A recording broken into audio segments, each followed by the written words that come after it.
नमस्कार, परीक्षा कैंपस के ऑनलाइन प्लेटफॉर्म पर आप सभी का स्वागत है। आज हम प्राचीन भारत में जैन धर्म के विषय में पढ़ेंगे। जो हमारा नेट जेआरएफ और टीजीटी पीजीटी का एग्ज़ाम होता है उसमें लगभग प्रत्येक एग्ज़ाम में हर बार इस छोटे से टॉपिक से 1 से 2 प्रश्न पूछे जाते हैं।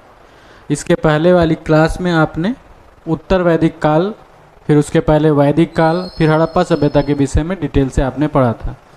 तो आइए आज हम देखते हैं जैन धर्म से संबंधित ऐसे कौन कौन से तथ्य हैं जो आपके एग्ज़ाम के लिए बहुत ज़रूरी हैं और कौन कौन सी ऐसे जैन धर्म से संबंधित पुस्तकें हैं जो हर बार आपके एग्ज़ाम में पुस्तकें या फिर उनके लेखक के बारे में पूछा जाता है।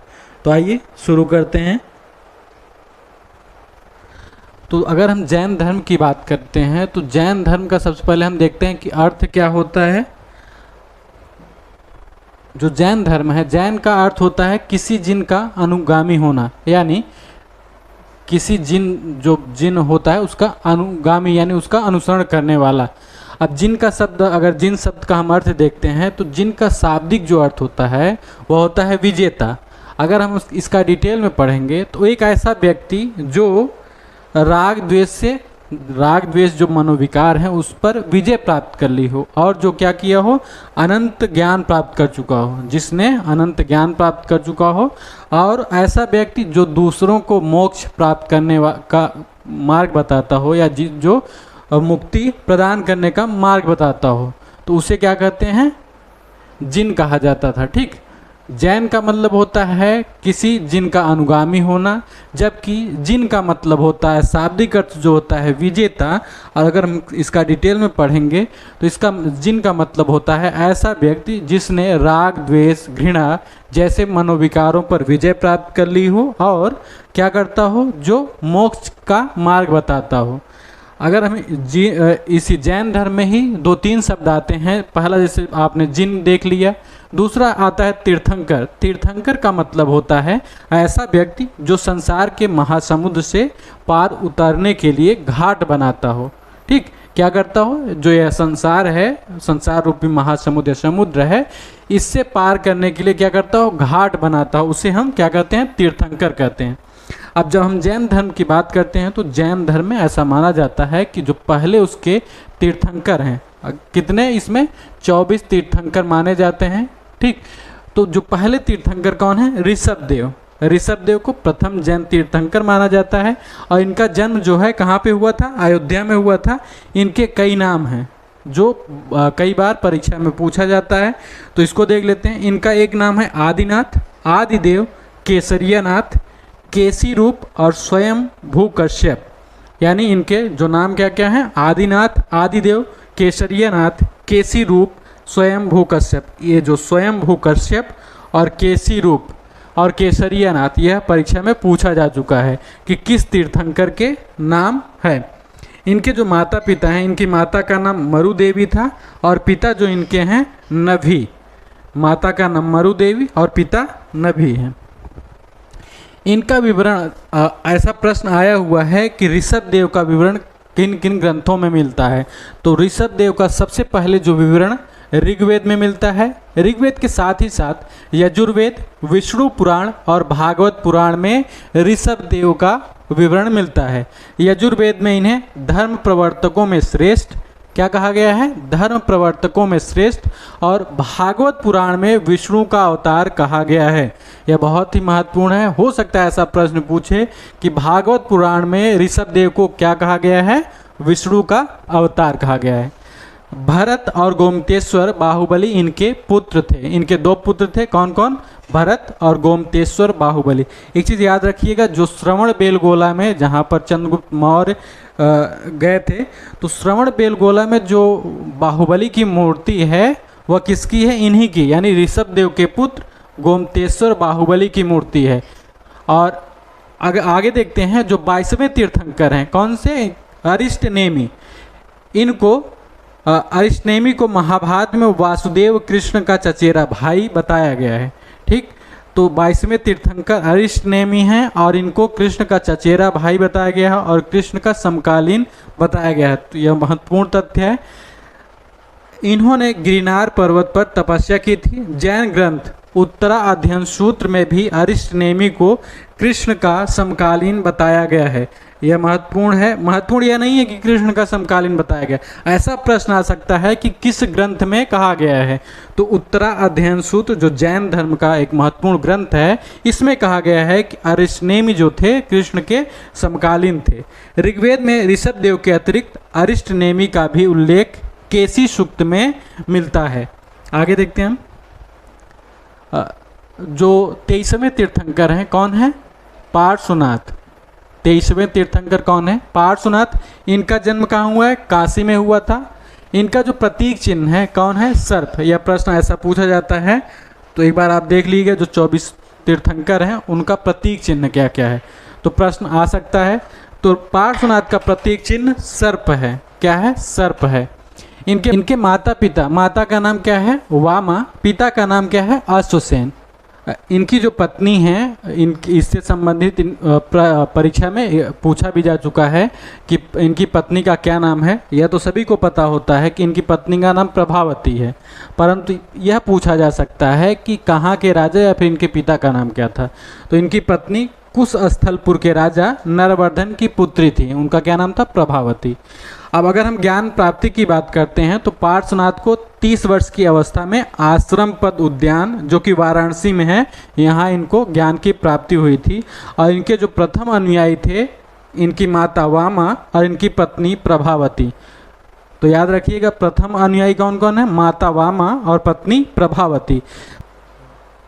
अगर हम पार्श्वनाथ के सिद्धांत की बात करेंगे तो जो महावीर स्वामी ने, आपने पढ़ा होगा कि जैन धर्म में 5 महाव्रत होते हैं, पंच महाव्रत, उसमें महावीर स्वामी ने क्या किया था? ब्रह्मचर्य को जोड़ा था। तो उसके पहले जो 4 महाव्रत या फिर जो 4 सिद्धांत थे उसको पार्श्वनाथ ने दिया था। कौन कौन से थे? सत्य था, अस्तेय, अपरिग्रह और अहिंसा। तो सत्य को जानते ही आप लोग। अस्तेय का मतलब होता है चोरी न करना, चोरी न करना।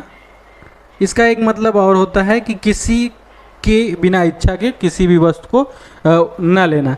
अपरिग्रह का मतलब होता है किसी भी चीज़ की आवश्यकता से अधिक संग्रह न करना। ठीक, आवश्यकता से अधिक संग्रह न करना।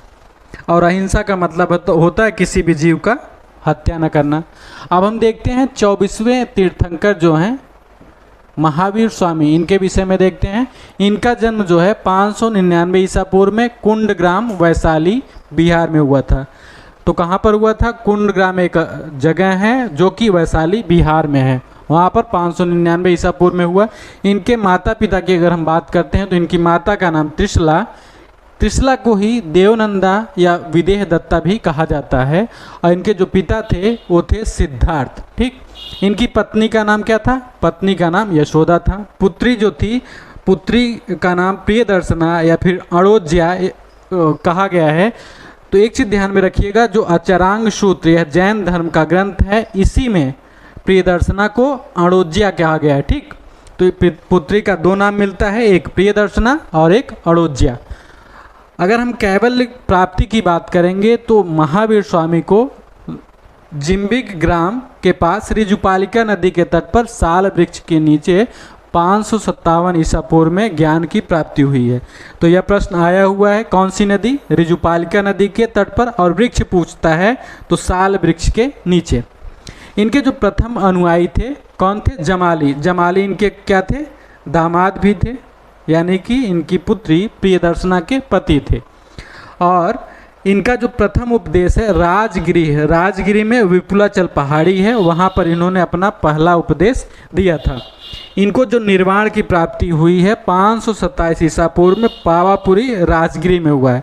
एक चीज़ ध्यान में रखिएगा, इनका जो प्रथम अनुयायी जमाली हैं, यही सबसे पहले इन्होंने महावीर स्वामी का विरोध भी किया था। ठीक, और संघ से अलग हो गए थे। इनके क्रियाक्रमण का एक सिद्धांत था, उसको लेकर के, क्रियाक्रमण के सिद्धांत को लेकर के महावीर स्वामी से इनका विवाद हुआ और फिर उन्होंने जो जैन धर्म का संघ है उसको छोड़ दिया। और इनके साथ ही साथ इनकी पत्नी प्रियदर्शना यानी कि महावीर स्वामी की पुत्री, इन्होंने भी महावीर स्वामी का विरोध किया और उनका साथ छोड़ दिया। तो क्रियाक्रमण सिद्धांत क्या मतलब है? इसका मतलब था, महावीर स्वामी का कहना था कि कोई भी वस्तु अगर हम किसी भी चीज़ को मान लेते हैं कि वह संपन्न हो गई है तो संपन्न माना चाहिए, परंतु जो जमाली हैं वह कहते हैं कि जब तक कोई भी कार्य संपन्न न हुआ हो तब तक हम मान नहीं सकते हैं कि वह पूर्ण हुआ है। ठीक, तो इस सिद्धांत को लेकर के विवाद हुआ और प्रथम अनुयायी जो जमाली हैं यही सबसे पहले इनके विरोधक, इनके क्या कहते हैं, विरोध भी करते हैं और सबसे पहले जो इनका संघ है उससे अलग भी होते हैं। आगे देखते हैं जैन धर्म के जो सिद्धांत हैं, मेन 3 सिद्धांत जो इनके जैन धर्म में माने जाते हैं। तो पहला है सम्यक दर्शन, दूसरा है सम्यक ज्ञान, तीसरा है सम्यक चरित्र।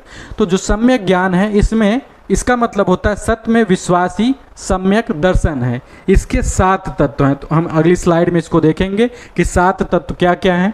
यानी सत्य, जो सत्य है उस पर विश्वास ही सम्यक दर्शन है। सम्यक ज्ञान का मतलब है जैन धर्म और उसके सिद्धांतों का पूर्ण ज्ञान। यह 5 प्रकार का होता है। सम्यक ज्ञान कहाँ से मिलेगा? हमें जैन धर्म और उसके जो सिद्धांत हैं उस पर पूर्ण विश्वास करेंगे, उसका अध्ययन करेंगे। ठीक, तो इसके 5 प्रकार होते हैं। सम्यक चरित्र का क्या मतलब है? सम्यक चरित्र का मतलब है भिक्षु और भिक्षुणियों और श्रावक और श्राविकाओं द्वारा पवित्र आचरण करना और पंच महाव्रत और अणुव्रत का पालन करना, यह सम्यक चरित्र, ठीक, यह सम्यक आचरण है। तो भिक्षु और भिक्षुणियों से जो ये हैं, यह जैन धर्म के पूर्ण जो सन्यासी होते थे, यह 5 महाव्रत का पालन करते थे, जबकि श्रावक और श्राविकाएं जो होती थी यह गृहस्थ होते थे। आम जनमानस के लोग जो जैन धर्म को स्वीकार करते थे, इनको पंच महाव्रत का पालन करना अनिवार्य नहीं था, बल्कि यह लोग अणुव्रत का पालन करते थे। आगे देखते हैं जो सम्यक दर्शन है, इसके जो 7 तत्व हैं इसके विषय में हम आगे देखते हैं। तो जो सम्यक दर्शन 7 तत्व कौन कौन से हैं? इसमें होता है, पहला है जीव। इससे संबंधित प्रश्न आया हुआ है कि जो आश्रय या बंधन या संवर है इसका अर्थ क्या होता है, मिलान करने का, खास करके नेट जेआरएफ की परीक्षा में आता रहता है। तो इसको हम देखते हैं कि इसका मतलब क्या होता है और कौन कौन सा जो सबसे इम्पॉर्टेंट शब्द है। तो जीव का मतलब होता है यह चेतन और ज्ञान का स्वरूप है। दूसरा जो दर्शन में आता है अजीव, यह अचेतन है और जड़ तत्व है। आश्रव, तीसरा है आश्रव। आश्रव का मतलब होता है कर्मों का जीव की ओर प्रवाह ही आश्रव है। यानी कोई जीव है जो कर्म कर रहा है, उसकी ओर लगातार कर्म होते जा रहे हैं, जो प्रवाह हमेशा चालू है, उसी को आश्रव कहा जाता है। यह प्रश्न आया हुआ परीक्षा में। आगे क्या है? बंधन। बंधन का क्या मतलब होता है? बंधन का मतलब है कर्मों का जीव के साथ जुड़ना। कर्म बंधन ही पुनर्जन्म का कारण बनते हैं। यानी कोई भी कर्म है जब वह जीव के साथ जुड़ जाता है तो उसको बंधन कहा जाता है। और जो पुनर्जन्म किसी भी व्यक्ति का या फिर किसी भी जीव का जो पुनर्जन्म होता है उसका मुख्य कारण क्या है? कर्मों का बंधन है। आगे देखते हैं संवर, 5वां जो सम्यक दर्शन में तत्व है, 5वां संवर है। संवर का मतलब होता है कर्मों का जीव की ओर प्रवाह रुक जाना। जब हम पंच महाव्रत या फिर अणुव्रत का पालन करते हैं तो धीरे धीरे यह ऐसी स्थिति उत्पन्न होती है। तो उसमें पहले क्या होता है, चौथे स्टेज तक क्या होता है, कर्मों का मतलब जीव के साथ जुड़ा रहता है तो पुनर्जन्म का कारण बनता है। जब हम पंच महाव्रत का पालन करने लगेंगे, जैन धर्म के जो सिद्धांत है उनका पालन करने लगेंगे, तो एक ऐसी स्थिति आएगी जिसे संवर कहा जाता है। उसमें क्या होगा, कर्मों का जो है, कर्म जो है उसका प्रवाह जो है जीव की ओर है वह रुक जाता है। ठीक, 6वीं स्थिति जो है वह है निर्जरा की। इसमें क्या होता है, जीव के संचित कर्मों की समाप्ति हो जाती है। ठीक, 7वां जो स्टेज है वह है जीव के कर्मों की पूर्ण समाप्ति, आवागमन के चक्र से मुक्ति यानी मोक्ष की प्राप्ति। तो जो जैन धर्म है, जब कोई भी व्यक्ति इनका पालन करता है तो इस प्रकार से इस क्रम में क्या कहते हैं उसको मोक्ष की प्राप्ति होती है। चौथे स्टेज तक तो उसका जो कर्मों का जो वो है जुड़ाव जीव के साथ बना रहता है। पांचवें स्टेज में क्या होता है कि कर्मों का जीव की ओर प्रवाह रुक जाता है। फिर निर्जरा में क्या होता है, जो उसके संचित कर्म है, उसका फल है, उसकी धीरे धीरे क्या होता है, समाप्ति होने लगती है। और सातवां जो स्टेज होता है वह जो संचित कर्म है पूरी तरीके से समाप्त हो जाते हैं और कोई भी व्यक्ति क्या होता है, मोक्ष की प्राप्ति कर लेता है और जो उसका आवागमन का चक्र है वह समाप्त हो जाता है। आगे देखते हैं, जो हमने दूसरा पढ़ा था सम्यक ज्ञान, जिसमें हमने देखा था कि ज्ञान उस टाइम क्या 5 प्रकार का होता है। उसमें हम देखते हैं सम्यक ज्ञान यह 5 प्रकार का होता है। तो ज्ञान के बारे में हम देखते हैं कि जैन धर्म में ज्ञान को कैसे परिभाषित किया गया है। पहला है मति ज्ञान। मति ज्ञान का मतलब है इंद्रियों द्वारा प्राप्त ज्ञान। दूसरा है श्रुति ज्ञान। श्रुति ज्ञान का मतलब है सुनकर प्राप्त ज्ञान। तीसरा है अवधि ज्ञान। इसका मतलब होता है आत्मज्ञान, यानी जिस भी व्यक्ति को आत्मज्ञान हो जाएगा जैन धर्म उसे अवधि ज्ञान कहा जाता है। चौथा है मनः पर्याय, मन की बात जान लेने का ज्ञान, यानी किसी भी व्यक्ति के मन की अगर बात जान लेता है कोई भी व्यक्ति तो उसको क्या कहा जाता था, मनः पर्याय। पांचवा है कैवल्य, पूर्ण ज्ञान की प्राप्ति। यह केवल तीर्थंकरों को प्राप्त होता है, जैसे कि महावीर स्वामी को, ठीक, या फिर पार्श्वनाथ को। तो इनको कैवल्य की प्राप्ति हुई थी, महावीर स्वामी को कैवल्य की प्राप्ति हुई थी, यानी पूर्ण ज्ञान की प्राप्ति हुई थी। तो इसीलिए इनको क्या कहा गया, आगे तीर्थंकर भी कहा जाता है। अगर हम सम्यक चरित्र की बात करेंगे तो सम्यक चरित्र में आपने देखा होगा कि पंच महाव्रत किसको कौन पालन करेगा, जो भिक्षु और भिक्षुणी हैं वह पंच महाव्रत का पालन करेंगे। जो श्रावक और श्राविका, इसका मतलब होता है गृहस्थ लोग जो जैन धर्म को स्वीकार करेंगे उनको श्रावक, यानी पुरुषों को श्रावक और महिलाओं को श्राविका कहा जाता है। ठीक इसी के अपोजिट जो गृहस्थ का त्याग करके संन्यास ग्रहण करेंगे, जैन धर्म को स्वीकार करेंगे, उसे पुरुष को भिक्षु, पुरुष जो महिला होगी उसको भिक्षुणी कहा जाएगा। तो सम्यक चरित्र में हम पंच महाव्रत की अगर बात करेंगे तो सत्य, अहिंसा, अस्तेय, अपरिग्रह और ब्रह्मचर्य। तो ब्रह्मचर्य को महावीर स्वामी ने जोड़ा था। महावीर स्वामी ने ब्रह्मचर्य का सिद्धांत दिया। तो पंच महाव्रत का पालन कौन करेगा, भिक्षु करेंगे और भिक्षुणी करेंगे, ठीक।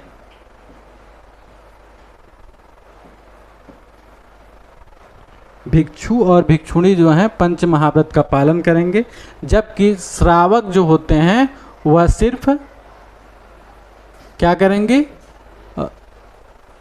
जो अणुव्रत हैं उसका पालन करेंगे। अब आपने इसमें देख लिया कि जो जैन धर्म के सिद्धांत, जिसमें आपने देखा पहला था सम्यक दर्शन, फिर सम्यक ज्ञान, फिर सम्यक चरित्र। ठीक इसी प्रकार से बाद में धीरे धीरे जैन धर्म में भी और सिद्धांत दिए गए। जो आपने सुना होगा स्यादवाद, यह प्रश्न आया भी है कि निम्नलिखित में से स्यादवाद किस धर्म से संबंधित है। तो ऑप्शन दे देगा जैन धर्म, वैष्णव धर्म, हिंदू धर्म या बौद्ध धर्म। तो स्यादवाद जो है जैन धर्म का एक सिद्धांत है। इसी को सप्तभंगिनी भी कहा गया है और इसी को अनेकांतवाद भी कहा जाता है। तो स्यादवाद का मतलब है किसी भी वस्तु को या फिर किसी भी चीज़ को देखने के 7 नज़रिए होते हैं, ठीक। तो 7 दृष्टिकोण होते हैं। उसी प्रकार से हम किसी भी वस्तु या व्यक्ति का मूल्यांकन करते हैं।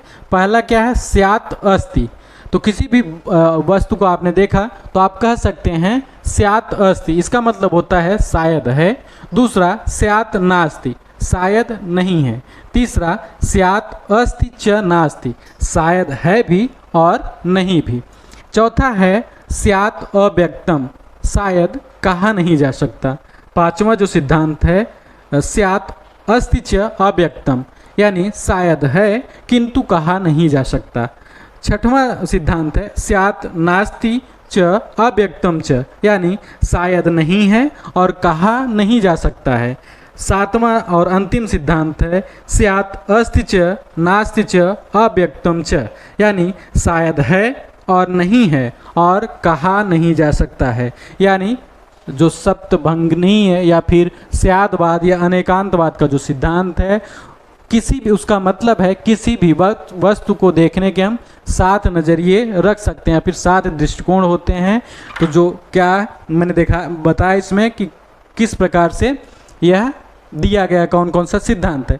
एक चीज़ ध्यान में रखिएगा, जरूरी या नहीं है कि परीक्षा में आए, पर नेट की जो एग्ज़ाम होता है उसमें मैच करने के लिए आता है। जैसे या फिर ऐसा भी दे सकता है अर्थ उसका क्या होगा, जैसे स्यात् अस्ति च अव्यक्तम, तो ऐसा दे देगा कि निम्नलिखित में से स्याद्वाद का उपयुक्त में से जो कथन, ऐसे कथन दे देगा कि स्यात् अस्ति च अव्यक्तम का अर्थ क्या है। यह प्रश्न आया भी है, तो इसको ध्यान में रखिएगा, इसका अर्थ जो है उसको याद रखिएगा। आगे देखते हैं। अब हम देख लेते हैं जैन धर्म की जो संगीतियाँ हुई, 2 संगीति हुई है, बौद्ध धर्म में 4 हुआ है, जैन धर्म में 2। तो प्रथम संगीति जो हुई है 310 ईसा पूर्व में, कहाँ पर हुआ है, पाटलिपुत्र में। ठीक, 310 ईसा पूर्व में पाटलिपुत्र में हुआ है। इसके अध्यक्ष कौन है, स्थूलभद्र और चंद्रगुप्त मौर्य हैं। इम्पॉर्टेंट क्यों है, इम्पॉर्टेंट इसलिए है कि इस प्रथम संगीति में जैन धर्म का विभाजन हुआ, किसमें, दिगंबर और श्वेतांबर। ठीक, दिगंबर और श्वेतांबर 2 उप संप्रदायों में जैन धर्म का विभाजन हो गया। अगर हम दूसरी संगीत की बात करेंगे तो दूसरी संगीति 512 ईसा में वल्लभी 512 ईसा पूर्व में, और कहाँ पे हुआ था, वल्लभी में। इसके जो अध्यक्ष हैं देवर्धिगण क्षमाश्रमण, एक ही नाम है, मतलब 2 नाम इनका है, एक ही व्यक्ति हैं। अध्यक्ष ये कौन थे, देवर्धिगण, या फिर इन्हीं को क्षमाश्रमण कहा जाता है। एक चीज़ ध्यान में रखिएगा, कई पुस्तक ऐसी हैं जिसमें इनको देवर्धिगण क्षमाश्रमण एक ही में लिखा गया है, तो उसमें परेशान मत होइएगा, एक ही व्यक्ति हैं, इनके 2 नाम हैं। तो जो पहली संगीति है उस समय जो शासक कौन थे, चंद्रगुप्त मौर्य थे।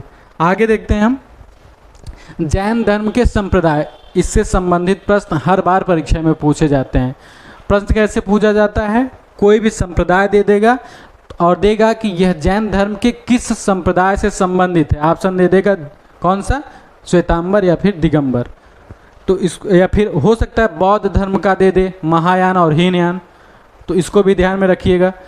तो जो जैन धर्म है, मैंने आपको बताया था 2 इसके उप संप्रदाय थे, फिर उसके अंतर्गत कई संप्रदायों में यह बट गया। तो पहला था श्वेतांबर और दूसरा था दिगंबर। तो श्वेतांबर में 2 संप्रदाय बहुत ही महत्वपूर्ण हैं। पहला था पुजेरा या फिर डेरावासी। ये लोग क्या थे, मूर्ति पूजक, यानी जैन धर्म के जितने 24 तीर्थंकर हैं और भी लोग हैं, उनकी मूर्तियां बना करके मंदिरों में पूजा करते थे।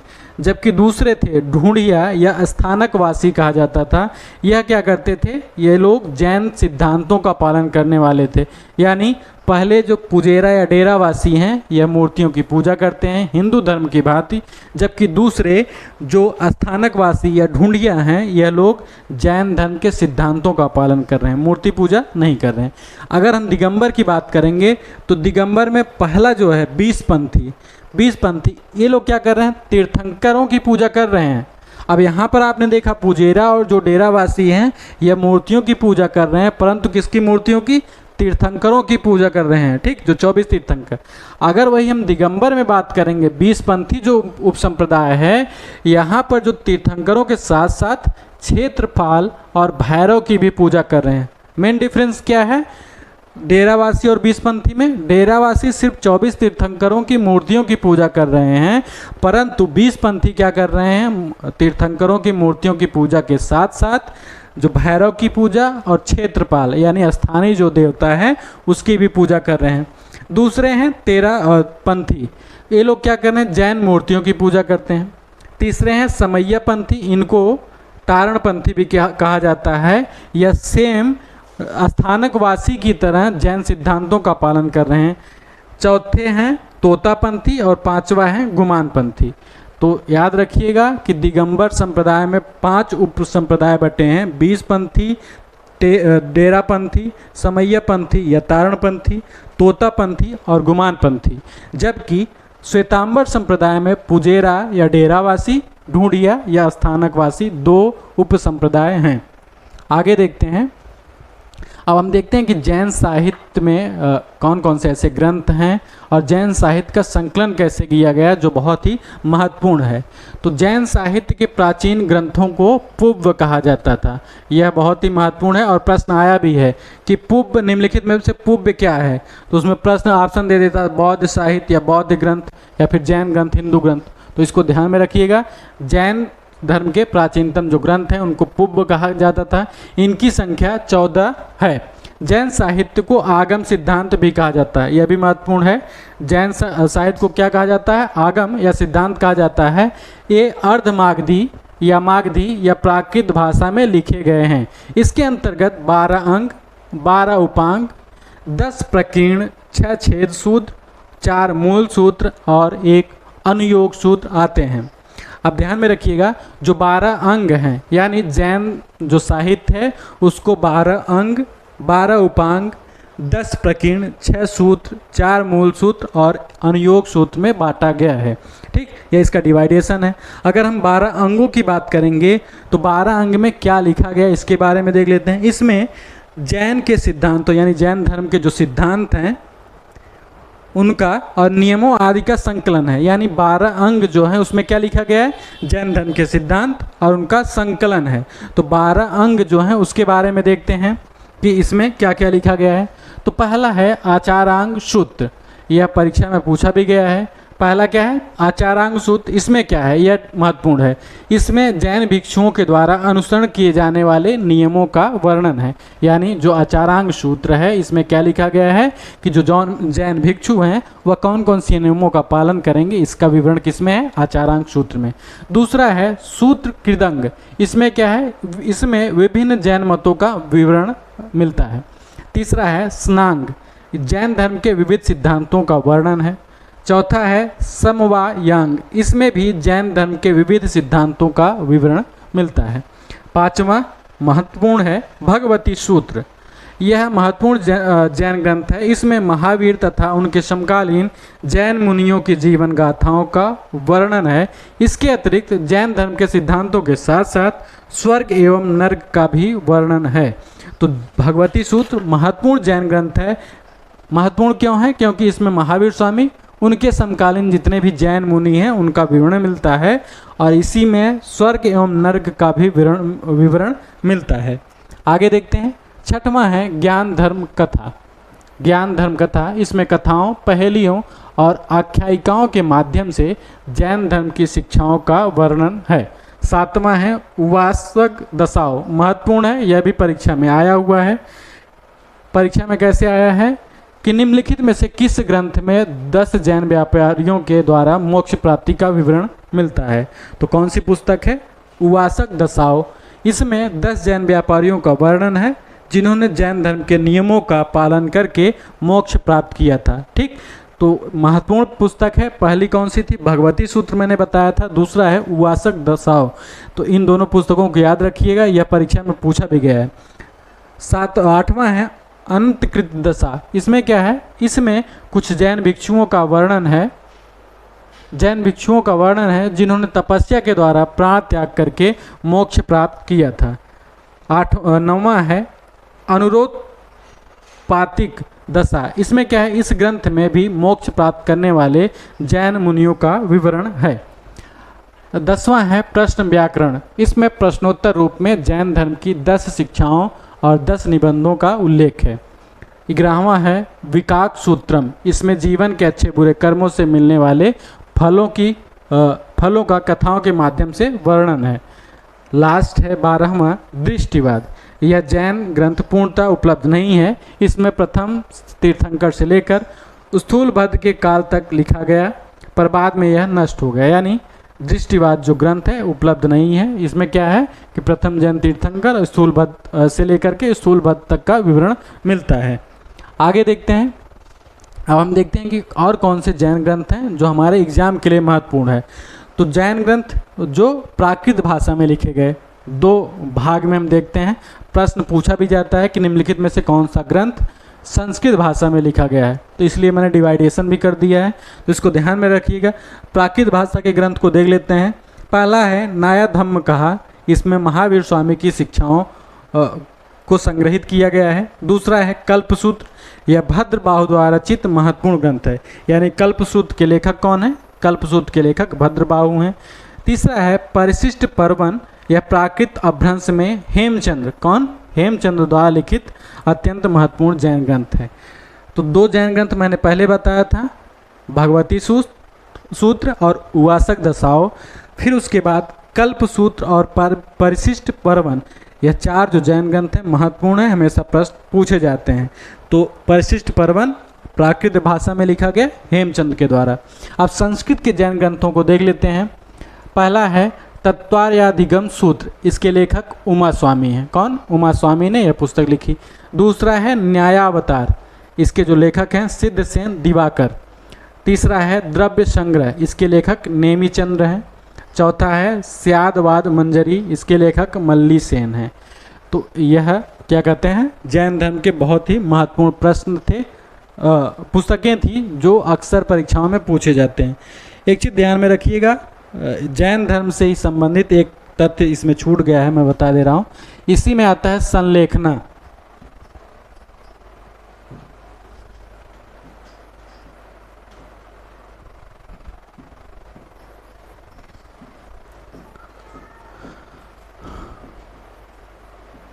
संलेखना एक पद्धति है, ठीक। अक्सर परीक्षा में इससे संबंधित प्रश्न पूछे जाते हैं। तो संलेखना क्या होता था? संलेखना का सीधा सा मतलब है कि तपस्या करते करते बिना कुछ खाए पिए प्राण का त्याग कर देना, ठीक। तो इसी के द्वारा एक मोक्ष प्राप्ति का साधन भी माना जाता है। कहा जाता है कि जो चंद्रगुप्त मौर्य थे, जिन्होंने कर्नाटक में जाकर के मोक्ष की प्राप्ति की थी, उन्होंने संलेखना पद्धति से ही क्या कहते हैं, जैन धर्म की जो ये पद्धति है संलेखना, इसका पालन करते हुए अपने प्राणों का त्याग किया था। तो संलेखना का मतलब है बिना कुछ खाए पिए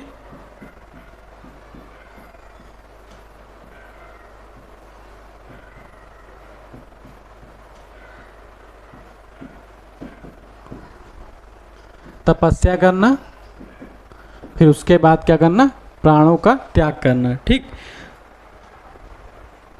तो इस प्रकार से आज का हमारा जैन धर्म का यह टॉपिक था, समाप्त हुआ। इसमें जितने भी मैंने पॉइंट बताए हैं बहुत ही महत्वपूर्ण है, इससे अक्सर परीक्षाओं में प्रश्न पूछे जाते हैं।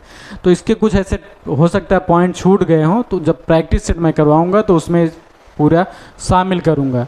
तो आशा करता हूँ ये सभी प्रश्न आपको पसंद आए होंगे। आप हमारे वीडियो को लाइक करिए और हमारे चैनल को सब्सक्राइब करिए। तो मिलते हैं आपसे अगले वीडियो में। जो अगला हमारा वीडियो रहेगा वह बौद्ध धर्म से संबंधित रहेगा। तब तक के लिए धन्यवाद।